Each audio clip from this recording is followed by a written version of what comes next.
Jail में मुख्तार को जहर देने के आरोप पर बयान। काफी दिनों से मुख्तार अंसारी की हत्या की साजिश रची जा रही है। मौत का एक दिन निश्चित है, लेकिन शैतान कोशिश तो कर सकता है।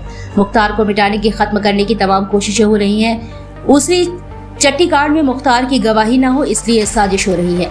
मुख्तार गवाही देगा तो ब्रजेश सिंह, त्रिभुवन सिंह को सजा हो जाएगी। सरकार अपराधियों, अफसरों की मिलीभगत से ये सब अंजाम देने की कोशिश चल रही है। हम कानून के रास्ते में मुख्तार की सुरक्षा के लिए कोशिश कर रहे हैं। हरिनारायण यादव, ब्यूरो, गाजीपुर। ये अभी जो मुख्तार अंसारी ने एप्लीकेशन दिया कि हमारी जान को खतरा है, तो ये किस तरह से क्या कुछ राजनीति? अब देखिए, आज तो अभी हमारे रास्ते में सोशल मीडिया पे एक खबर चल रही है कि बांदा जेल के जेलर और 2 डिप्टी जेलर सस्पेंड कर दिए गए। अब आप समझ सकते हैं, मुख्तार अंसारी की तरफ से न्यायालय में उनके वकील ने आवेदन किया कि जेल में उनको कोई ऐसा विषाक्त खाना दिया गया जिसमें जहरीला पदार्थ मिलाया गया था। इससे उनकी तबीयत खराब हुई, हालत खराब थी। अपने जो वर्चुअल पेशी पे वो आते थे कोर्ट के, उस पे भी पिछले 2-3 दिनों से तो नहीं आ सके। उनके जगह पे जब जेलर खड़ा हो रहा है तो वो कहता है कि नहीं, वो अस्वस्थ है इसलिए नहीं आ रहे हैं। इस बीच में हम लोग जानते हैं कि काफी दिनों से उनके हत्या करने का साजिश रची जा रही है और उनके बेटे मुख्तार अंसारी की ओर से, उमर अंसारी की ओर से माननीय सर्वोच्च न्यायालय में ये याचिका दायर की गई है कि उनके सारे मामले और उनको उत्तर प्रदेश के बाहर कहीं दूसरी स्टेट में शिफ्ट करके वहां ट्रायल करा लिया जाए और वहां उन्हें रखा जाए जुडिशियल कस्टडी में। अब उत्तर प्रदेश सरकार को नोटिस जारी हो चुकी है, उसमें कोई डेट भी फिक्स है, उसकी सुनवाई अभी चल रही है। और इधर इन लोगों ने देखा कि ऐसा ना हो कि कोई माननीय सर्वोच्च न्यायालय से आदेश ऐसा हो जाए, तो इस तरह का भी षड्यंत्र किया गया।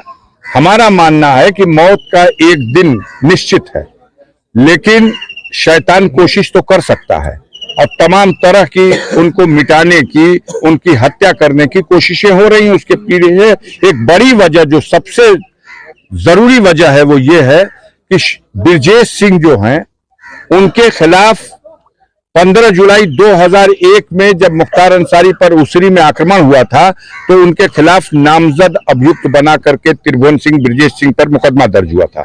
उसमें गवाही चल रही है। तो हालत खराब यह है कि मुख्तार अंसारी कोर्ट में गवाही जब करेगा तो सजा निश्चित है। उसमें 5-6 गवाह गवाही कर चुके, तो उससे पहले कि उनकी गवाही हो जाए, उनके साथ कोई अनहोनी घटना हो जाए, ये प्रयास, ये षड्यंत्र, ये साजिश सरकार और अपराधियों की मिली जुली हिकमत के साथ उनके अधिकारियों के संरक्षण में ये सब अंजाम देने का प्रयास चल रहा है। हम लोग कानून के रास्ते से इसमें जो उनकी सुरक्षा के लिए हो सकता है वो कर रहे हैं। ऐसे में क्या आप लोगों का विभागीय से सब संपर्क हो पाएगा? नहीं, मैंने फोन किया था। वो जो एक सुविधा होती है परिजनों को, जो हफ्ते में 5 दिन कोई जेल में है तो वो अपने परिजन से फोन से बात कर सकता है, लेकिन इसमें उससे नहीं बात कर सकता, वो ही फोन करेगा तो बात होगी। तो उनका फोन तो आ नहीं पाया 4-5 दिन से। हमने जेलर को फोन किया, हमने सुपरिटेंडेंट को फोन किया, हमने बांदा के डीएम को फोन किया, अपनी तरफ से हमने फोन किया जी। इसका जो आज जो 3 लोगों से सस्पेंड किया गया है, उस कार्रवाई को आप किस नजरिए से देखते हैं? आप उनसे पूछिए। पहले तो उन लोगों ने छिपाने की कोशिश की। सुपरिटेंडेंट का बयान आया जब न्यायालय से ये कहा गया कि इसकी जांच कराइए, ये क्या है, तो उन्होंने कहा नहीं, इनकी तबीयत खराब थी, हमने मेडिकल बोर्ड बना दिया है और मेडिकल कॉलेज बांदा से डॉक्टर आए हुए थे, कल भी आए हुए थे, आज भी आ रहे हैं और दवा उनकी चल रही है, वो ठीक हो जाएंगे और पहले से बेहतर है। ये सारी बातें कहा और इससे इनकार किया कि ये आरोप गलत है कि उनको जहर दिया गया। लेकिन जब आरोप गलत है तो जेलर का सस्पेंड होना साधारण बात नहीं है। 2 डिप्टी जेलर का सस्पेंड होना साधारण बात नहीं है। जिनकी देखरेख में खाना बनता था, जिनकी देखरेख में खाना चख करके तब उनको दिया जाता था, उन लोगों का सस्पेंड होना तो प्रथम दृष्टया ये साबित करता है कि आरोप सही था।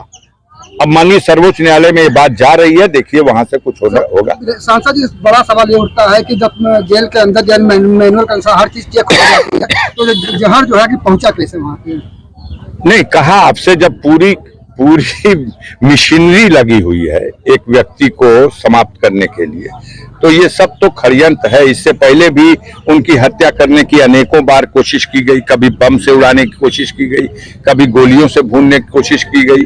बिहार का एक दुर्दांत अपराधी लंबू शर्मा पकड़ा गया था आगरा में, वो भी गया था टिफिन में बम लेकर के कि उड़ा देंगे बम। में मिलने के लिए आया था कि मेरी माँ की आंख का ऑपरेशन कराने के लिए सहायता दे दीजिए, और उन्होंने चिट्ठी लेके आकर के और उनके अकाउंटेंट से वो पैसा भी ले गया अपनी माँ का ऑपरेशन कराने के बहाने से। और बाद में आया कि मेरी माँ का ऑपरेशन हो गया है, उसने आपके लिए खीर बना के दी है खाने के लिए। और जब मिलने के लिए जाना था तो टिफिन के एक डिब्बे में खीर थी और दूसरे डिब्बे में बंद था, लेकिन मारने वाले से होता है बढ़कर है बचाने वाला। उसने भेद खुल गया, पकड़ा गया और सारा रहस्य खुल गया, सारा पता चल गया। तो उनको तो हर बार गरीबों करोड़ों लोग उनके लिए दुआ करते हैं और वही दुआ उनका कवच बन जाती है। तो वो जैसे हर बार बचे, इस बार भी बचे हुए हैं।